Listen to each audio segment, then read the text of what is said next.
La fabrique des annales.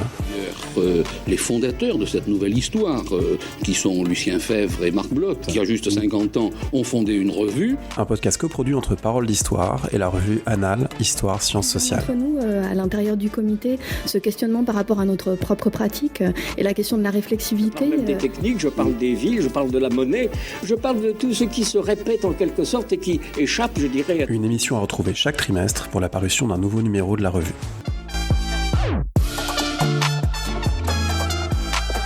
Bonjour et bienvenue dans ce 5e numéro de La Fabrique des Annales, un podcast trimestriel en partenariat avec la revue Annales, Histoire, Sciences Sociales.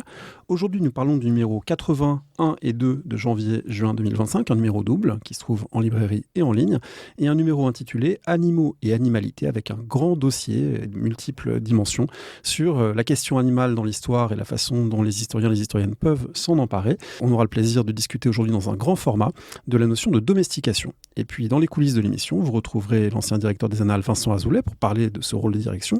Et dans les archives, on ira faire un tour vers l'histoire grecque. La Fabrique des Annales, une émission produite et animée par André Loez et proposée et co-animée par Clémence Perron. Pour ce grand format, nous avons le plaisir d'être avec Benedetta Piazzesi. Bonjour. Bonjour. Vous êtes historienne à l'EHESS et vous avez signé dans ce numéro double des Annales un long article intitulé « Pour une histoire du concept de domestication, France 1830-1860 ». Avec Clémence, on va discuter ensemble de cet article, mais peut-être avant de commencer à rentrer dans le détail de ces conceptions, de ce qu'est un animal sauvage, un animal domestique et qu'est-ce que ça implique au milieu du 19e siècle, comme vous avez coordonné avec d'autres ce gros numéro sur l'animalité et sur les animaux. Est-ce que vous pouvez nous dire quelques mots des intentions que vous aviez en plaçant cette question animale au cœur de ce numéro des Annales ? Oui, merci d'abord pour cette invitation. Et en introduction, qui a été coécrite avec Guillaume Calafa et Silvia Sebastiani, on a remarqué l'effet que c'était un peu le premier numéro consacré à la question animale dans l'histoire des Annales, bien que, évidemment, la question des animaux apparaît dans l'historiographie française et aussi dans l'histoire des Annales. Mais c'était effectivement le premier numéro monographique. Du coup, ça méritait peut-être d'en faire un grand volume comme ça, double.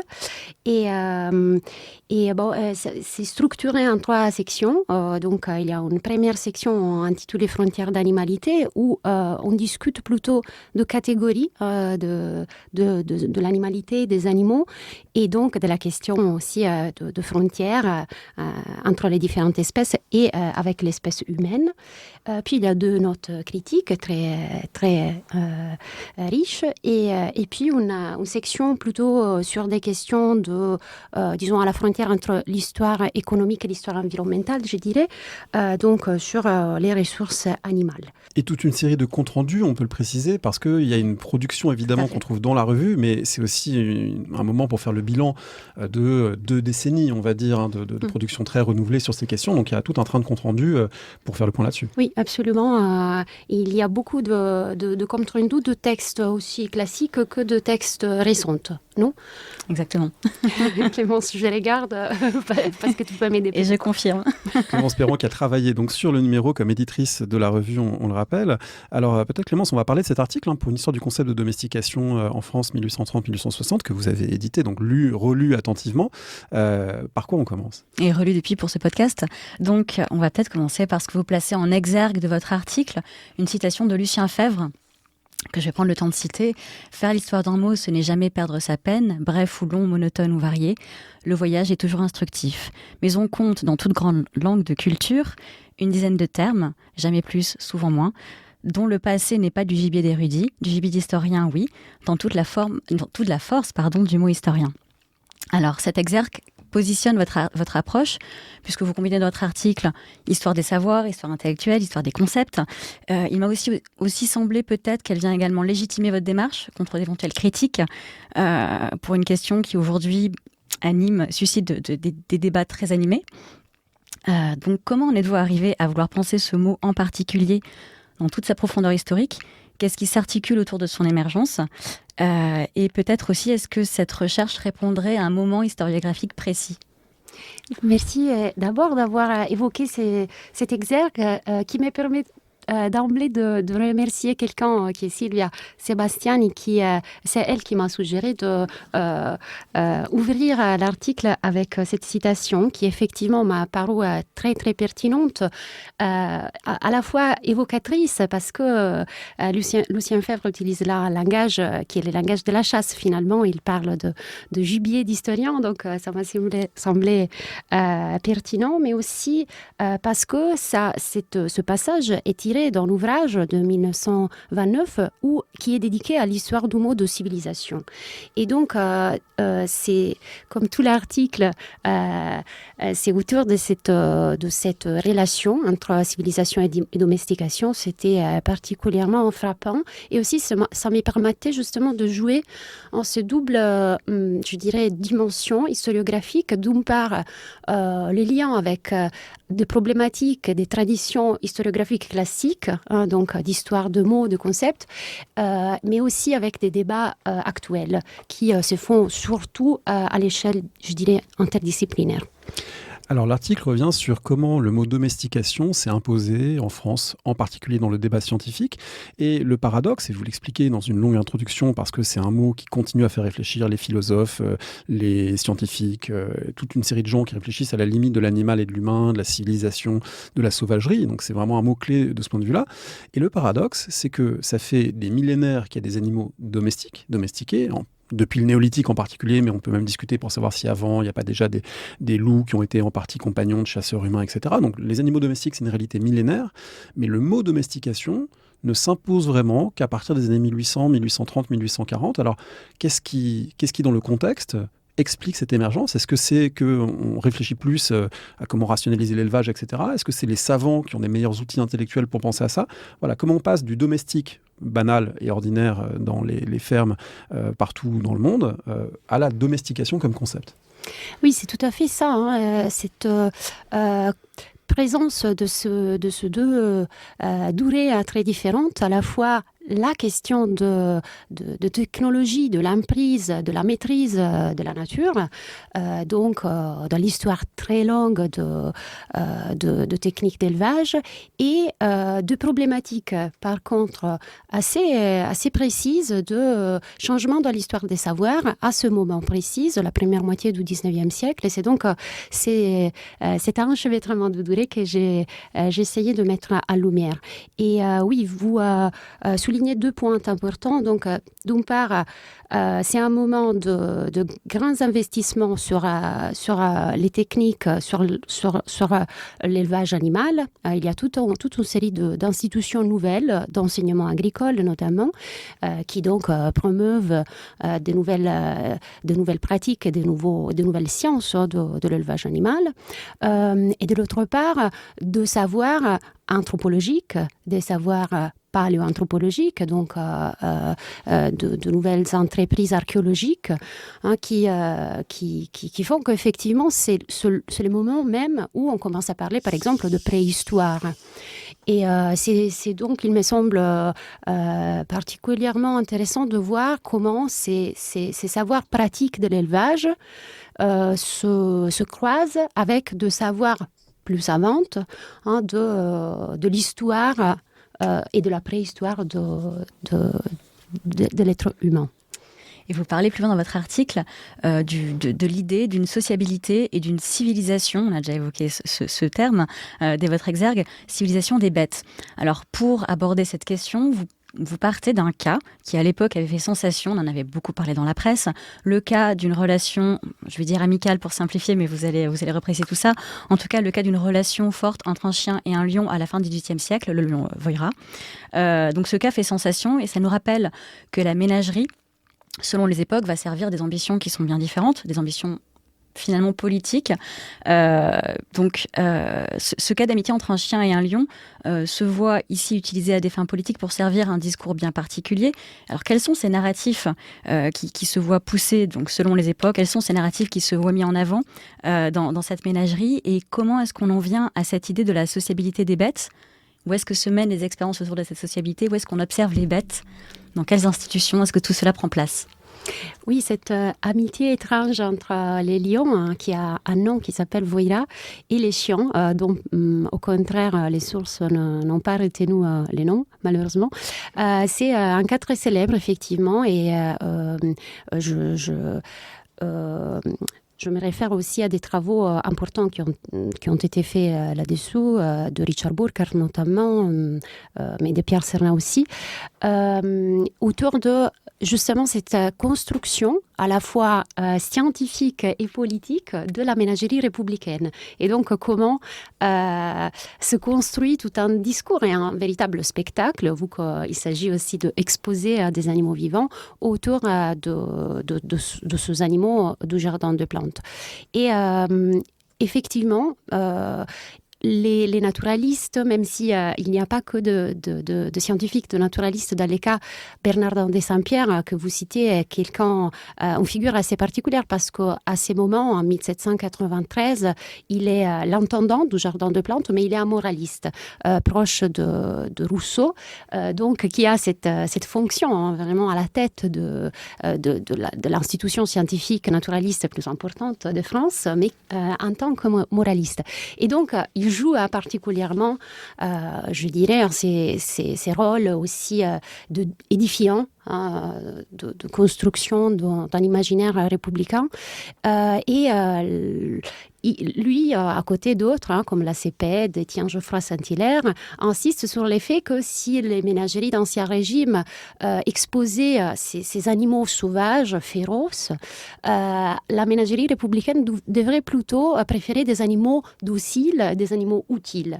Et donc, évidemment, pour véhiculer un message aux citoyens, un message de docilité et aussi de cohabitation parmi des espèces très différentes qui pourraient peut-être suggérer de cohabitation, de reconstruction sociale. Oui, les ouvriers, les bourgeois de juin 1848, finalement, comme le chien et le lion, pourraient mutuellement s'adoucir. Voilà, exactement. Et c'est cette question de l'adoucissement de mœurs qui est la question clé pour Bernardin de Saint-Pierre dans cet exemple-là du lion et du chien. Mais ils étaient vraiment amis, le lion et le chien? C'est une histoire vraie?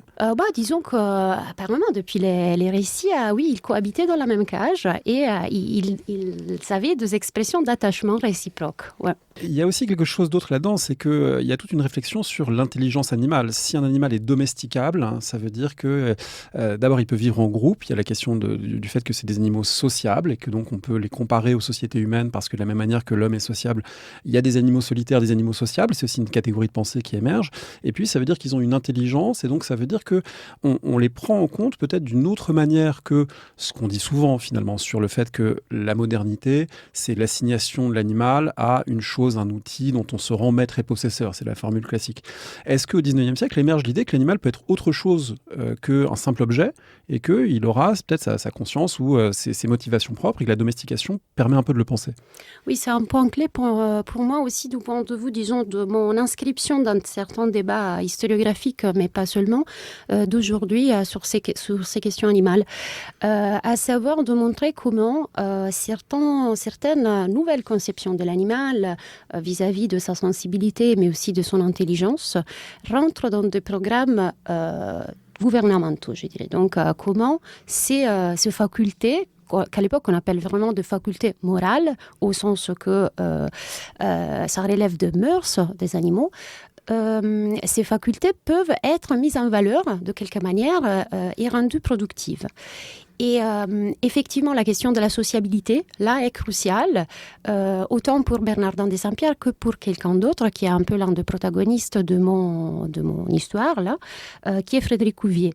Et lui, qui aujourd'hui est considéré l'un des proto-éthologues du début du 19e siècle, donc avant l'établissement de l'éthologie, disons, scientifique, institutionnelle, pour laquelle il faudra attendre entre la première moitié du XXe siècle.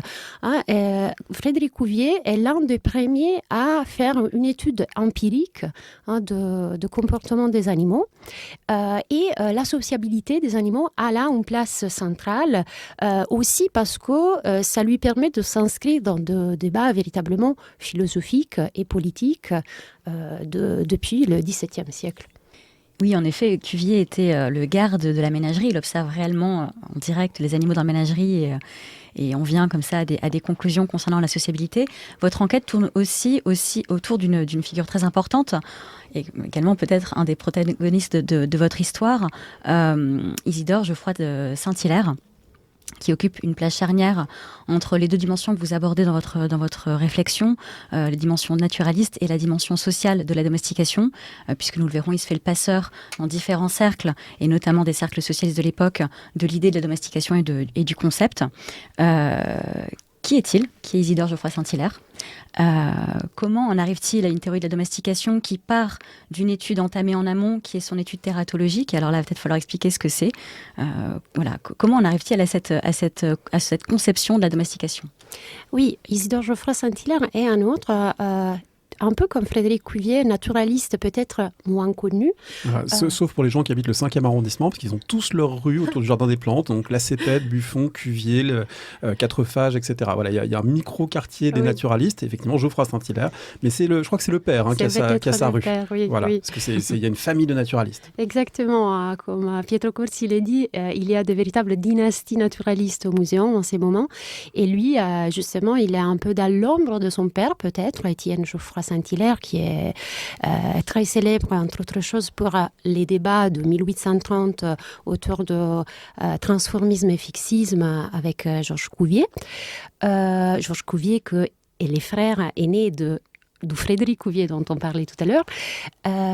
Et Isidore Geoffroy Saint-Hilaire est donc un savant qui a une carrière scientifique, disons, très de succès, aussi parce qu'il est le fils de son père. Et donc, très jeune, il se consacre à l'étude de l'histoire naturelle et notamment de cette question de la tératologie dans les sillages de son père. Question de la tératologie à laquelle il consacre un ouvrage très, très volumineux. Alors, pour les auditeurs et auditrices qui n'ont pas un dictionnaire à portée de main, on va tout de suite préciser que la tératologie, c'est l'étude ou la science des monstres. Oui, la science des anomalies de l'organisation morphologique, à savoir, toutes les déformations qu'à l'époque on appelle de monstruosité de la naissance, qui apparaît, disons, un objet scientifique peut-être un peu à la marge de questions anatomiques normales, mais qui effectivement a un rôle, je dirais, épistémologique crucial en ces moments, parce que ça permet de voir la plasticité énorme de la nature dans ses formes d'organisation. Et donc, ça est très important, autant pour Étienne Geoffroy Saint-Hilaire que pour Isidore, afin de appuyer leurs arguments en faveur de la variabilité des espèces. Est-ce que c'est des réflexions qui ont déjà eu lieu, notamment en Grande-Bretagne, qui ont eu lieu dans d'autres pays ? Est-ce qu'il y a une spécificité française ou est-ce qu'il y a un moment, finalement, de la science occidentale qui s'intéresse à ces questions ? Oui, bien sûr. Mais c'est vrai qu'en France, disons entre 1802 et les années 50, il y a une prolifération de théories de la variabilité des espèces. On pense tout de suite à Lamarck quand on pense à ce grand débat sur le transformisme avant Darwin, bien évidemment. Mais l'option lamarckienne n'est pas la seule. Et justement, quelqu'un comme Étienne Geoffroy Saint-Hilaire propose une variante à propos de cette théorie de la variabilité, et Isidore à son tour. Et où la question de la pratique de race domestique joue un rôle crucial, comme il sera aussi pour Darwin. Donc là, il y a vraiment après de liens, même de contacts entre les travaux de Darwin et les travaux d'Isidore Geoffroy Saint-Hilaire. Alors, Isidore Geoffroy Saint-Hilaire va loin dans la conceptualisation de la domestication. C'est celui qui pousse le concept le plus loin à l'époque. Et il propose notamment une théorie des divers modes de possession des animaux par l'homme, puisque finalement c'est ce dont il s'agit, c'est la finalité que se donnent ces théoriciens, posséder, gouverner les animaux, les bêtes. Donc dans cette gradation, la domestication occupe la 3e place, le dernier stade. Donc quels sont ces types de pouvoirs de l'homme sur les animaux que distingue Isidore Geoffroy Saint-Hilaire, et en quoi sont-ils donc hiérarchisés dans une idée de progression des civilisations? Oui, effectivement, ça permet aussi de faire un point sur les lexiques, parce que on a commencé en disant qu'il y a cette introduction d'un mot nouveau qui est domestication, mais peut-être qu'on se demande, il y a d'autres termes à l'époque pour parler de ça. Et effectivement, c'est ce que Isidore Geoffroy Saint-Hilaire essaye de faire dans cette notice encyclopédique de 1838, qui paraît pour une encyclopédie socialiste importante de l'époque, qui est l'encyclopédie nouvelle de Leroux et Reynaud.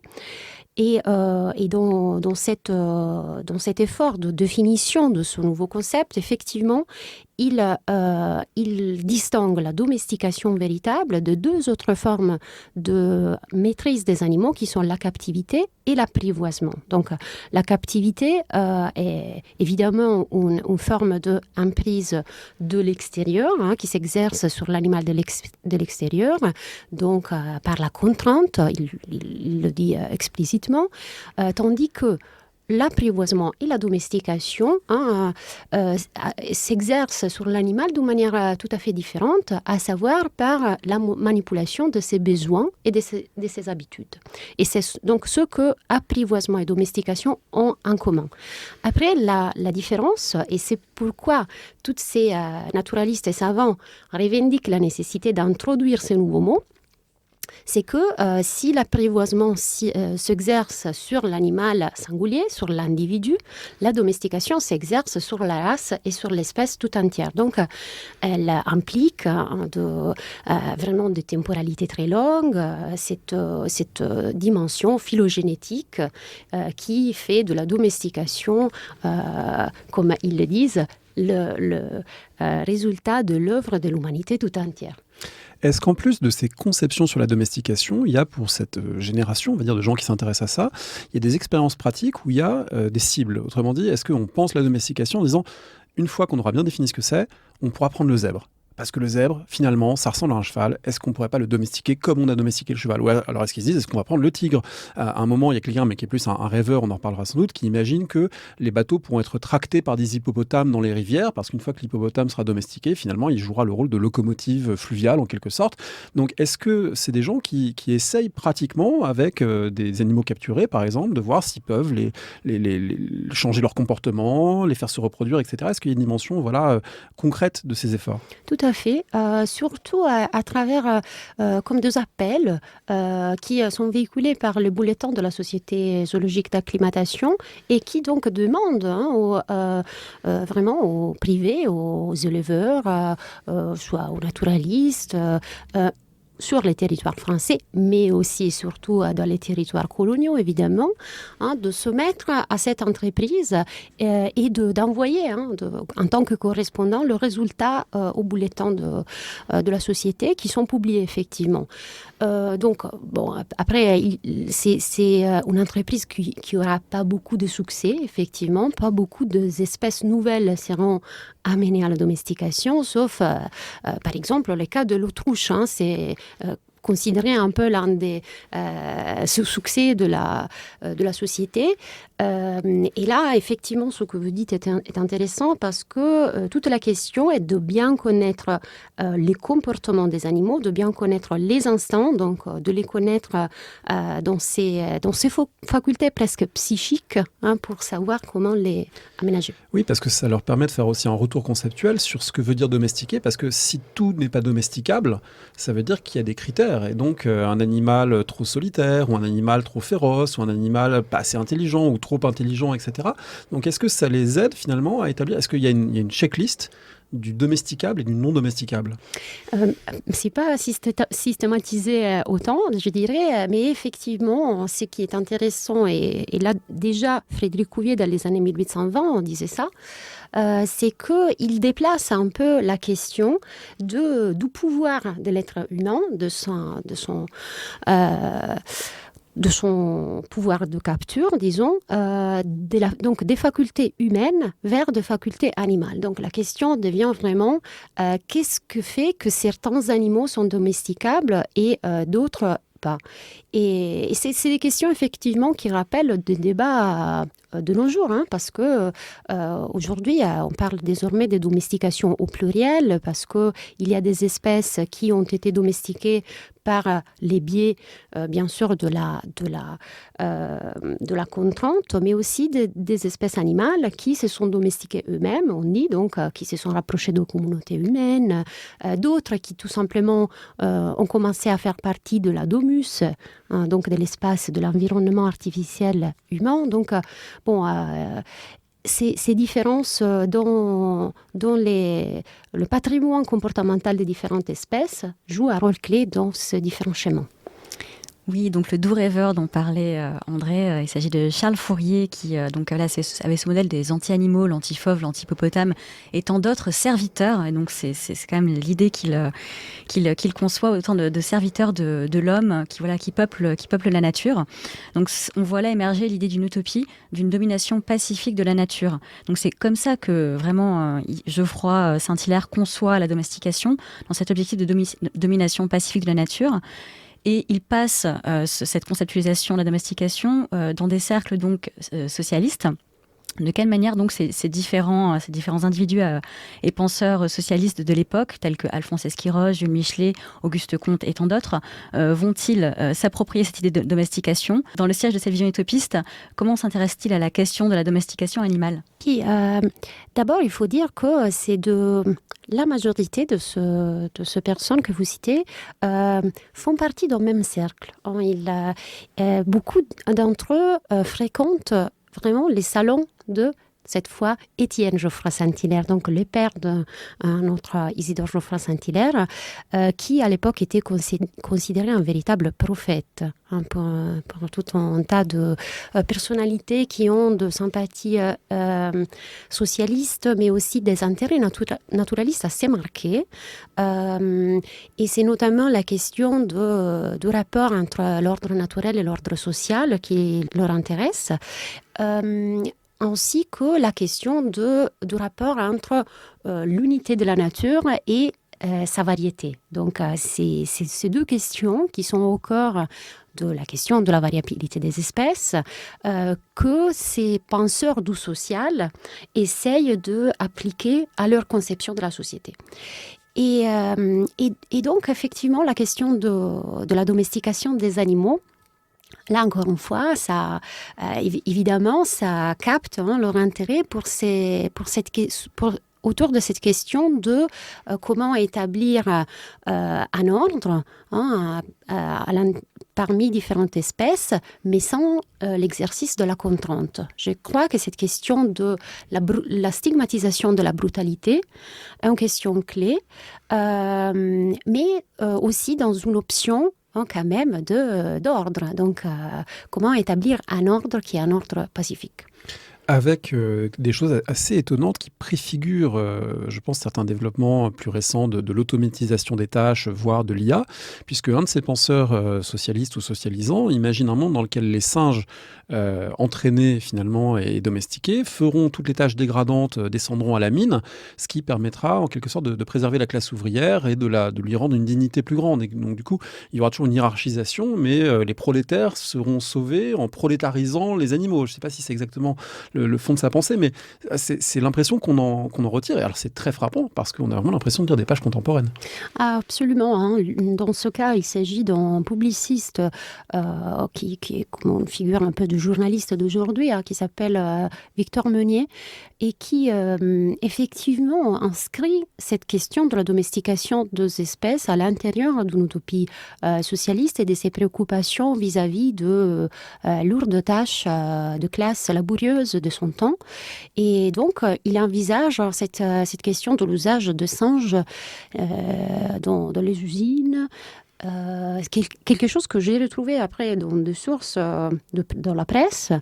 Quelques décennies plus tard, aux États-Unis, il y a apparemment de véritables essais de mise au travail des singes dans des plantations. Ce qui est intéressant aussi parce qu'évidemment un lien avec l'abolition de l'esclavage. Et donc il faut trouver de nouveaux bras. Ce qui me rappelle aussi d'autres travaux importants dans l'historiographie de la question animale aujourd'hui, comme ceux de François Jarige, qui sont consacrés à cette question de la mise au travail des forces musculaires animales et humaines, évidemment, dans les processus d'industrialisation. Donc, effectivement, un moment complexe, autant du point de vue des transformations économiques liées à ces processus d'industrialisation que du point de vue, je dirais, idéal, social, dans ces nouveaux imaginaires qui essayent de tenir ensemble de nouvelles sensibilités vis-à-vis des animaux, parce qu'il y a quand même cette question de la stigmatisation de la brutalité, mais aussi de leur exploitation. Alors le caractère utopique du débat sur la domestication n'empêche pas une mise en place très concrète. Donc il y a Isidore Geoffroy-Saint-Hilaire par exemple qui va concevoir un programme qui est tout à fait réel, un projet d'utilité publique d'acclimatation des animaux utiles. Alors ce programme progressivement prend de l'ampleur et connaît un véritable succès, notamment sur le Second Empire, où on voit l'essor de la Société impériale zoologique d'acclimatation et l'établissement d'un jardin d'acclimatation, celui du Bois de Boulogne, en 1860. Alors qu'est-ce que ce programme que se donne Isidore Geoffroy-Saint-Hilaire? Qu'est-ce qui se passe concrètement dans le jardin d'acclimatation au Bois de Boulogne à l'époque? Et au-delà de ça, en quoi peut-on parler de la dimension coloniale de ces programmes naturalistes qui se mettent en place à l'époque? Oui, cette question de la domestication s'inscrit effectivement dans un programme qui, je dirais, plus vaste, qui est celui de l'acclimatation. Donc, de l'importation de nouvelles espèces, d'animaux sauvages, exotiques, des territoires coloniaux et vice-versa, parce qu'il s'agit aussi d'amener de nouvelles espèces dans les colonies, afin à des buts de bioprospection, donc d'identification des espèces utiles, afin d'en tirer de nouvelles ressources. Et c'est un programme, c'est un projet colonial qui est en cours depuis beaucoup de temps, donc au moins depuis le XVIIe siècle, notamment à propos de plantes, mais qui là, dans ce moment, à la moitié du XIXe siècle, ça fait l'objet d'un programme gouvernemental, d'une société, institutionnalisée, qui a de bases financières aussi très larges dans les élites politiques, économiques, et qui effectivement met en place tout un tas de mesures pour l'importation de ces nouvelles espèces. La question de la domestication, est une partie plus, mineure de ce programme plus général, mais qui rentre dans la même logique, qui est une logique de expansion de ressources biologiques du Second Empire, donc en mettant en utilité des ressources qui auparavant sont considérées comme inutiles. Alors c'est vraiment un article d'une grande richesse et on peut dire à tous les gens qui nous écoutent que si on le consulte, notamment en ligne, non seulement on aura accès à la réflexion de l'article, mais on aura accès via les notes de bas de page très fournies à quand même un point historiographique sur la grande variété des travaux et des champs qui posent ces questions de frontières d'animalité, de la domestication. Alors peut-être pour conclure notre propos, on peut remarquer en regardant la table des matières de la revue que dans la section frontières d'animalité, il y a 4 auteurs femmes, Cecilia Muratori, vous-même, Silvia Sebastiani et Catherine Rémy. Et puis dans la partie qui est plus sur les ressources animales et sur, on va dire, les dimensions économico-sociales du rapport à l'animal, Yann Sinowiecki, Yann Samborg, Romain Granchet, Joachim Watou. Est-ce qu'il y a un partage genré? Est-ce qu'il y a des frontières genrées pour discuter de la question animale? Je dirais que ça n'a pas été intentionnel, bien sûr. D'autant que la revue ne fait pas d'appel à la contribution, donc c'est une proposition de texte qui va après passer en comité, mais le résultat est là. Mais il est vrai que la question animale, depuis longtemps, a fait l'objet, je dirais, d'une réception aussi genrée. Et autant du point de vue militant, en termes de questions sociales, dans l'activisme animaliste, que aussi dans les studies, dans les études animales, il y a, je crois, un pourcentage féminin, je sais pas si on dit féminin, assez important. Ouais. Beaucoup de chercheuses. Merci beaucoup. Merci à vous. Pour cette séquence coulisses de la revue, nous avons le plaisir d'être avec Vincent Azoulay. Bonjour. Bonjour. Alors vous êtes au comité des Annales et surtout vous l'avez dirigé, cette revue, entre 2018 et 2024. Et donc on va revenir sur cette expérience et sur ce que ça signifie aujourd'hui diriger une revue scientifique, a fortiori en tant qu'antiquisant pour une revue dont c'était pas, pendant longtemps en tout cas, le centre d'intérêt principal. Peut-être commençons par dire comment vous êtes arrivé à ce poste de direction en 2018. Prendre les rênes de la revue, ça s'est fait comment ? Ça s'est fait sur cooptation en réalité. J'ai été le premier membre antiquisant de la revue, à ma grande surprise. Je suis rentré en 2012 dans le comité de rédaction. Et il n'y en avait jamais eu avant moi, ce qui dit effectivement la relative marginalité de l'histoire ancienne dans la revue pendant très longtemps. Moi j'ai une théorie psychanalytique, c'est Marc Bloch qui rejetait son père, l'antiquisant Gustave Bloch, et qui du coup s'intéressait pas à bloquer, à couper l'histoire antique. C'est possible, mais ça n'explique les choses que jusqu'en 1945 et pas jusqu'en 2012. Donc c'est pas du tout impossible, mais en tout cas, on peut dire qu'il l'a transmis à ses successeurs. Je sais qu'il y a eu plusieurs moments où des antiquisants auraient pu rentrer. Ça ne s'est jamais fait, ce qui montre bien qu'effectivement, le cœur du réacteur est plutôt l'histoire moderne et contemporaine, et médiévale ensuite. Mais c'est vrai que ça a été toute une tâche, à la fois d'abord comme membre du comité de rédaction, puis aussi comme directeur, d'essayer de remettre un peu l'histoire ancienne à l'honneur, mais pas parce que c'est de l'histoire ancienne, mais parce qu'elle dialogue avec les sciences sociales. Alors évidemment, c'est pas en tant qu'antiquisant que vous avez dirigé la revue, mais c'est en tant qu'historien, et du coup, vous avez occupé cette fonction en lien avec les éditrices de la revue comme Clémence Perrin. Alors Clémence, peut-être, dites-nous quel directeur était Vincent Azoulay, et puis après on parlera des réalités du travail et de ce que ça implique. Écoutez, il est parti, mais je reste sur mes positions. C'était un excellent directeur. C'était un directeur qui s'est retrouvé dans une situation, et c'est peut-être propre à n'importe quelle revue scientifique aujourd'hui. On a l'impression qu'on va de crise en crise. Donc, il s'est retrouvé dans des situations quand même compliquées, à devoir gérer des questions du type rattraper un rattrapage important de publications, renégocier un contrat de publication avec notre coéditeur, les presses de Cambridge, reconstituer une équipe de rédaction puisqu'il a recruté les 2 éditrices de la version française et s'est retrouvé quelques mois plus tard confronté à la situation du Covid. Donc je dirais que c'est un directeur qui sait s'adapter à des difficultés répétées et aussi qui a su peut-être un directeur qui, comme tout directeur de revue scientifique, est un chercheur, donc qui a priori arrive avec une certaine capacité concernant la partie scientifique de la revue, mais éventuellement une méconnaissance de ce que ça peut être que de diriger une rédaction et également que d'éditer des textes ou de manager une équipe d'éditrices. Nous sommes 3 dans la revue. Donc, je dirais que c'est peut-être un directeur qui a su se former, prendre conseil auprès des éditrices et travailler en collaboration. Alors ça, c'est très intéressant, ce portrait, très laudatif, mais c'est normal quand on travaille ensemble et qu'on travaille bien. On n'est pas, c'est pas pour faire de la complaisance, c'est juste parce que là, on entre dans les coulisses de la revue, et les coulisses, c'est aussi ça, c'est du travail collaboratif et qui, heureusement, souvent se passe bien. Mais ça dit quelque chose aussi du fait que, comme universitaire, on n'est pas toujours préparé à avoir des responsabilités, que ce soit dans une revue, dans un labo, dans des instances, dans des commissions, etc. Alors, est-ce que vous aviez eu des expériences précédentes administrative où vous vous êtes dit ça finalement ça m'a été utile au moment de me retrouver avec la partie institutionnelle du travail? Alors pas à ce point-là en tout cas, et c'est vrai que non, on n'est absolument pas formé.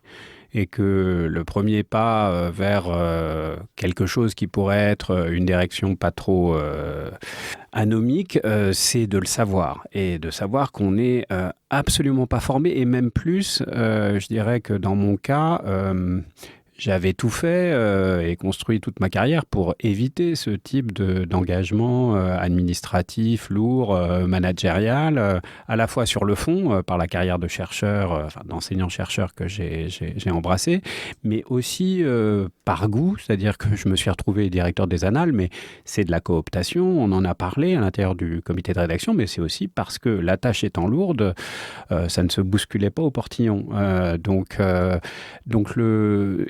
Mais alors, de fait, vous avez parlé d'une théorie psychanalytique sur Marc Bloch. Moi, j'en ai une autre et je pense que pour essayer d'exercer des fonctions, il faut surtout ne pas les vouloir. C'est assez platonicien dans le fond, mais alors c'est pas une garantie.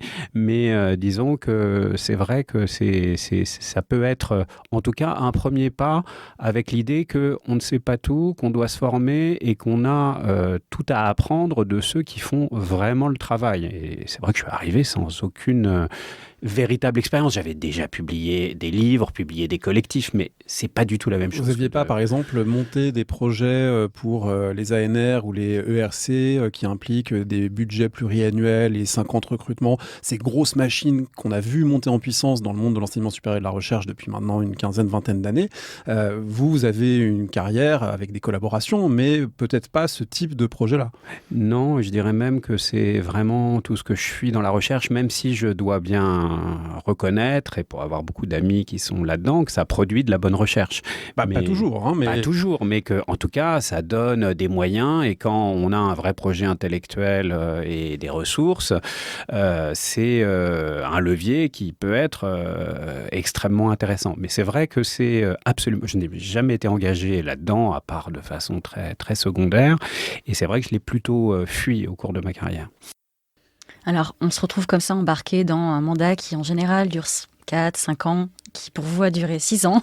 On peut réfléchir peut-être aux conditions de possibilité de devenir, d'être directeur des Annales. Vous êtes le premier directeur d'études à avoir occupé cette fonction jusqu'à Étienne Anheim, qui était, lui, maître de conférence à l'époque, alors qu'il était directeur.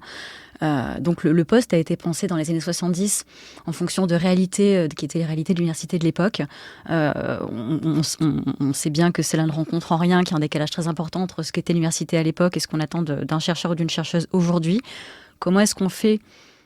Quelles sont les conditions de possibilité qui doivent être réunies pour être directeur des Annales ou directrice des Annales aujourd'hui ? Est-ce que c'est par exemple possible de mener de front un travail de recherche et de diriger la revue, sachant que, très bêtement, en ce qui vous concerne, je peux témoigner du fait que vous étiez présent pour les Annales physiquement dans les bureaux 3 jours par semaine, à nous accompagner et disponible n'importe quand et à relire les textes la nuit et les week-ends très souvent, y compris sur vos vacances. Oui, mais c'est... Bon, d'une part, il y a quand même, heureusement, du plaisir et c'est vrai d'être avec une équipe avec qui on s'entend bien. Et donc, c'est pas seulement du sacrifice. Mais effectivement, les conditions nécessitent... Si j'ai accepté, pour dire les choses franchement, c'est aussi parce que j'avais été recruté à l'EHESS. Alors, l'EHESS, c'est pas une pré-retraite, mais c'est malgré tout, par rapport à ce que j'ai connu à l'université, une charge de travail, en tout cas sur le plan de l'enseignement à proprement parler, qui est moins lourde que celle qu'on a à l'université. Il n'y a pas de copie de première année. Il n'y a pas de copie de première année. Et puis, malgré tout, il y a avant tout quand même un séminaire de recherche. Donc, on peut faire de la recherche, mais c'est vrai que pendant 6 ans, je n'ai rien publié quasiment. C'est-à-dire, j'ai publié un livre, mais qui était quasiment prêt au moment où j'ai pris la direction de la revue. Et je me retrouve seulement maintenant à pouvoir republier des livres. Donc, ce qui est malgré tout ma passion d'historien.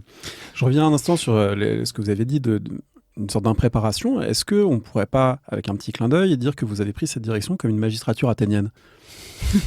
Un citoyen ordinaire appelé à des responsabilités, qui rendait compte au bout de son mandat, qui est sous la surveillance de ses pairs. Mais c'est peut-être beaucoup me flatter, mais c'est vrai que je crois beaucoup à l'intermittence. Je pense que l'un des phénomènes démocratiques les plus intéressants, c'est la rotation et l'intermittence. Et c'est effectivement comme cela que je conçois le travail universitaire, c'est-à-dire qu'on s'investit à certains moments dans certaines tâches, puis après on les abandonne. Et par ailleurs, on en essaie de ne pas en cumuler trop à la fois. Donc,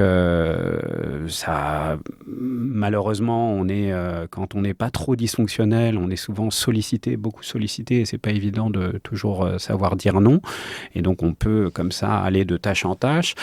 Mais en même temps, je pense qu'il est très important de ne pas sans arrêt occuper des tâches et d'avoir des moments où on peut revenir aux fondamentaux que sont la recherche et l'enseignement.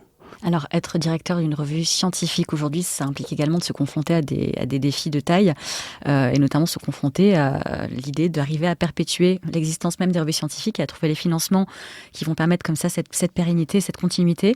Donc, quand on a un mandat de 6 ans devant soi, qui, comme ça, paraît long, mais finalement est bien court au vu des défis qui se présentent, quel choix est-ce qu'on est amené à faire et peut-être également quelle chose on est amené à sacrifier ou en tout cas à consciemment laisser de côté. C'est-à-dire que effectivement, gérer une grosse revue, c'est un univers d'urgence. Donc, l'une des choses que j'ai essayé de faire, c'est qu'on puisse collectivement, alors avec les éditrices, mais aussi avec le comité de rédaction, avoir des temps de respiration pour se projeter et justement ne pas être uniquement à gérer les urgences du présent, qui ont été nombreuses, et nombreux conflits sociaux, des fermetures de l'établissement, le Covid, effectivement. Donc ça a été... Mais justement, pour ne pas seulement être requis par les exigences du présent, on a essayé d'organiser des comités de 100 articles où on pouvait effectivement se projeter à plus long terme. Dans le travail éditorial, alors ça ne veut pas dire qu'on a pu lancer un certain nombre de choses, et notamment un travail réflexif sur la revue, là où elle en est intellectuellement et aussi matériellement, qui a donné lieu à le numéro spécial qu'on a appelé autobiographie autoportrait d'une revue, pardon. Et dont on a parlé dans le podcast. Voilà. Mais c'est vrai que, en revanche, sur le plan matériel, j'étais obligé de faire des choix parce que effectivement, on avait un gros retard. L'équipe éditoriale a été, pendant les 2 premières années, pas vraiment stabilisée. Je n'ai eu d'abord que des emplois, la revue n'a eu que des emplois précaires, temporaires. On est enfin sorti de cette situation, heureusement. Donc, il y avait toute une série de tâches qu'il fallait essayer de mener de front, ce qui m'a amené notamment, je pense, à sacrifier en partie le suivi de la version anglaise. Et si j'ai un regret de ces années de mandat, c'est que on a fait vivre, grâce à la personnalité extraordinaire de Chloé Morgan, cette version anglaise, mais je n'ai pas pu lui accorder autant d'attention que je l'aurais voulu. Et très certainement, c'est l'une des tâches que mon successeur a devant lui. Si on passe des regrets à la fierté, il y a un certain nombre évidemment de réussites et de réussites intellectuelles et de choses qu'on arrive à mener à bout.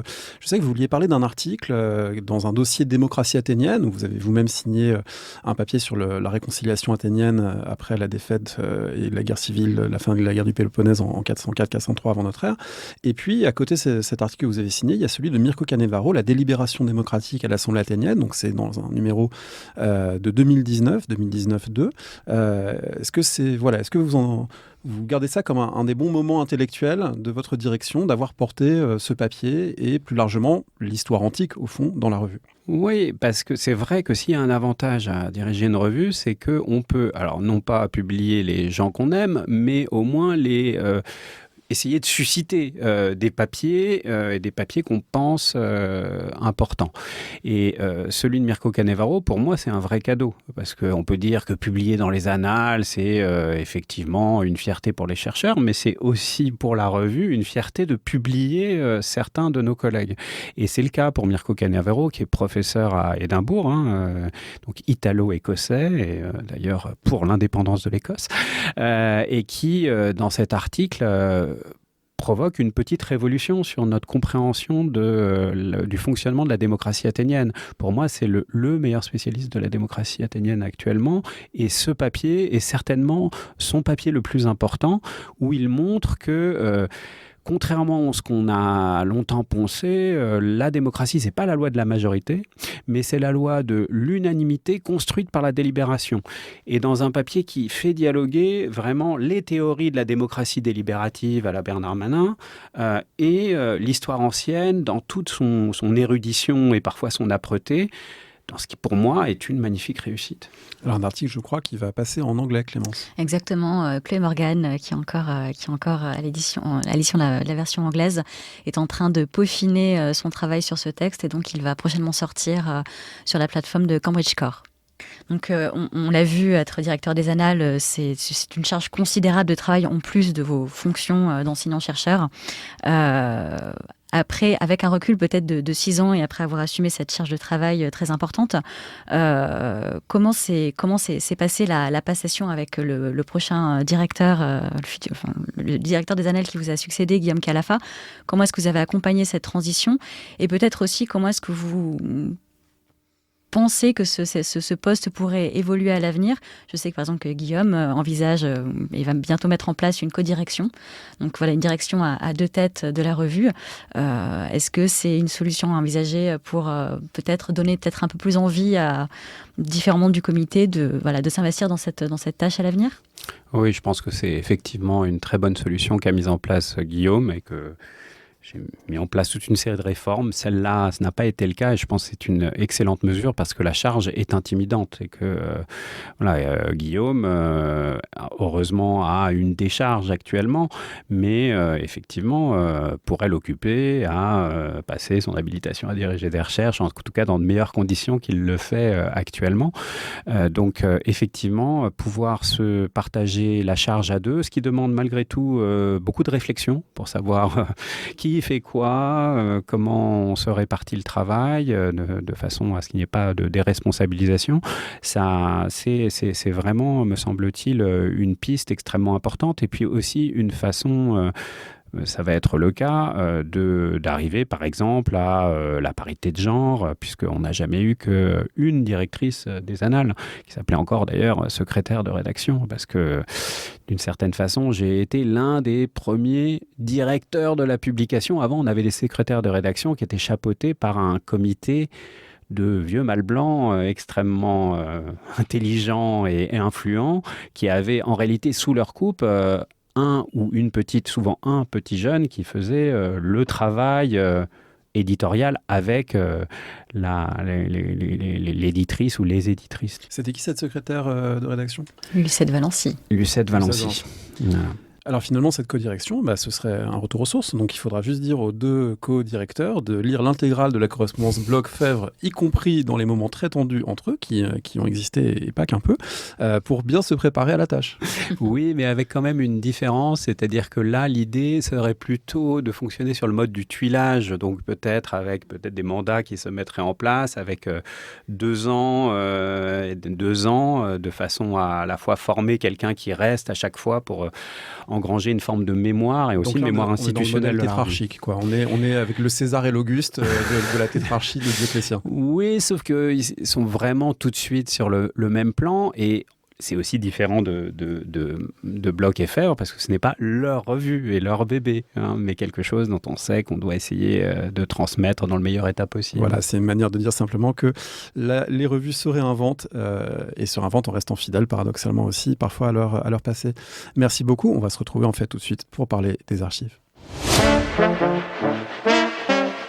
Pour terminer cette émission, on reste avec Vincent Azoulay et on ouvre la séquence des archives. Et les archives, c'est le moment où on rouvre la revue à des périodes plus anciennes. Et là, on va la rouvrir il y a 60 ans, un peu plus, pour 1965, puisque c'était un des moments où l'histoire grecque avait fait une petite percée, mais qui correspond aussi à un moment générationnel d'affirmation d'une école historique des hellénistes français très importante.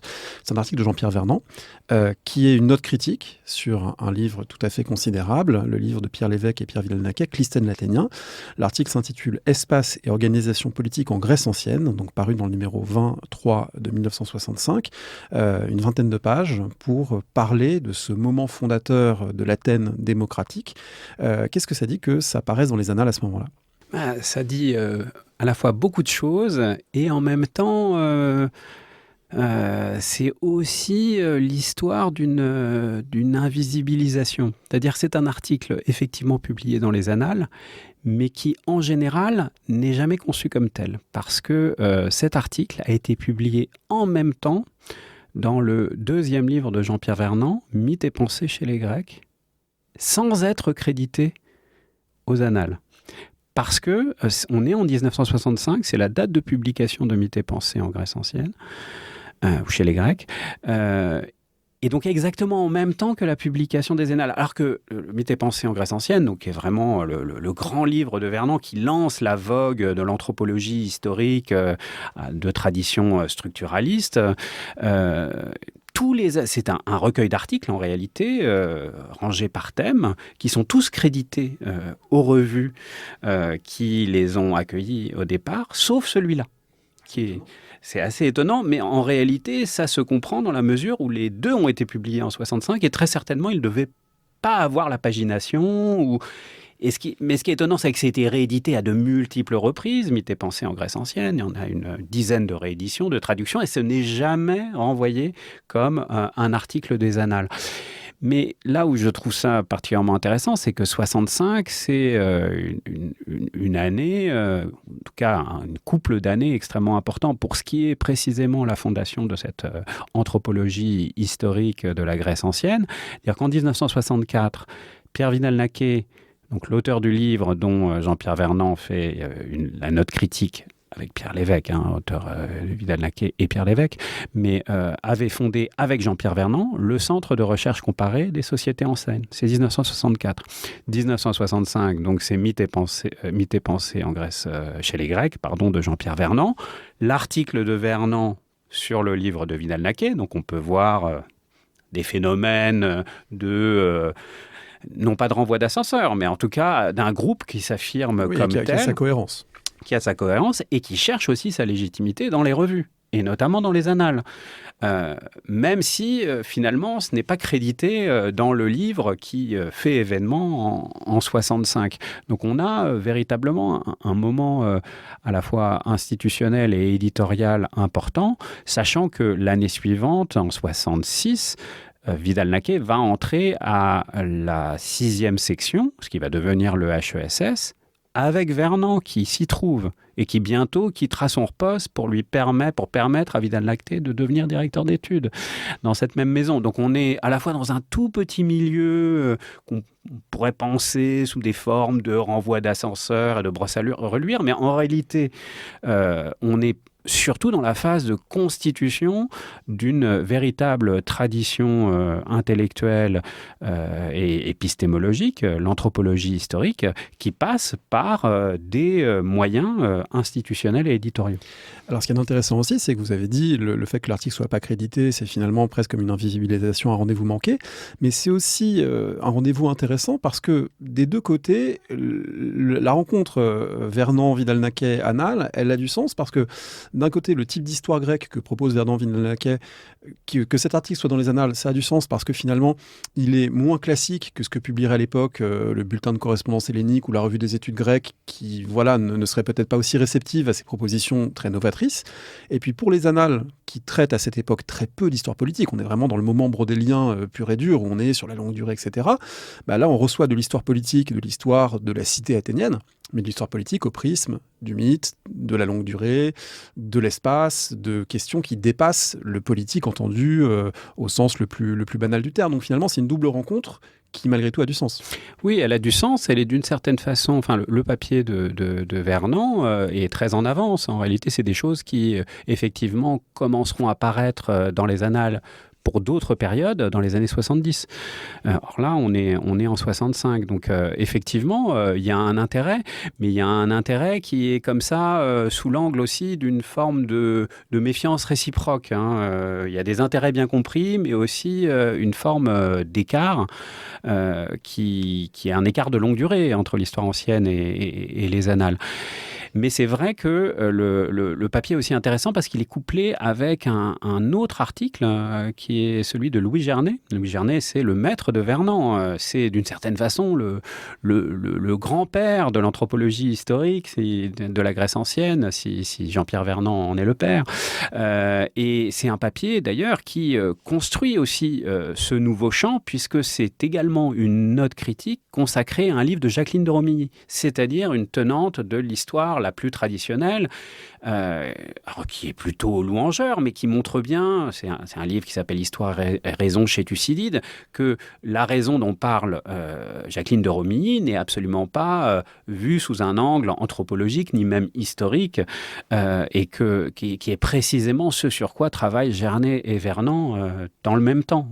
Cette raison, fille de la cité, qui a été au cœur du grand premier livre de Vernant en 1962, la naissance sur la naissance de la cité grecque.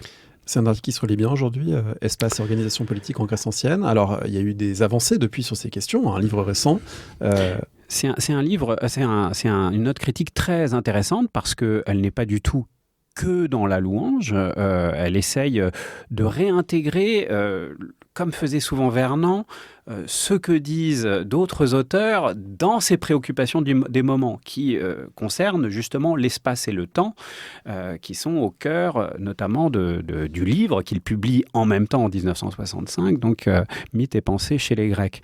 Et donc il a une perspective extrêmement philosophique qui tend plutôt à rendre théorique et abstrait, et donc à durcir certains éléments de la démonstration de Vidal-Naquet et Lévesque, d'une façon qui est d'autant plus surprenante aujourd'hui qu'on a, d'une certaine façon, avec le livre de Paulin Ismar et d'Arnaud Massé, récemment paru, qui s'appelle La Cité et le Nombre, qui revient sur les réformes clisténiennes, mis ces réformes et les mathématiques qui se trouvent à l'arrière-plan de ces réformes, j'ai envie de dire, cul par-dessus tête. C'est-à-dire que désormais, ce qu'ont montré Paulin Ismar et Arnaud Massé, c'est que ces mathématiques qui sont à l'arrière-plan des réformes de Clisthène ne renvoient pas à la grande philosophie ionienne ou pythagoricienne et des traditions de mathématiques savantes et érudites, mais à des formes de mathématiques vernaculaires, savoir comment on assemble des troupes, comment on compte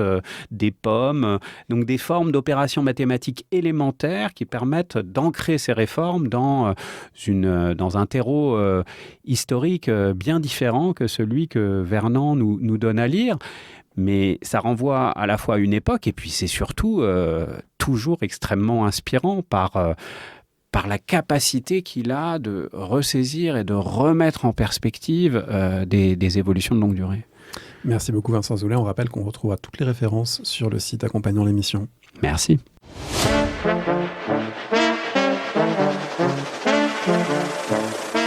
Merci d'avoir écouté La Fabrique des Annales, une émission en partenariat entre le podcast Parole d'Histoire et la revue Annales, Histoire, Sciences Sociales.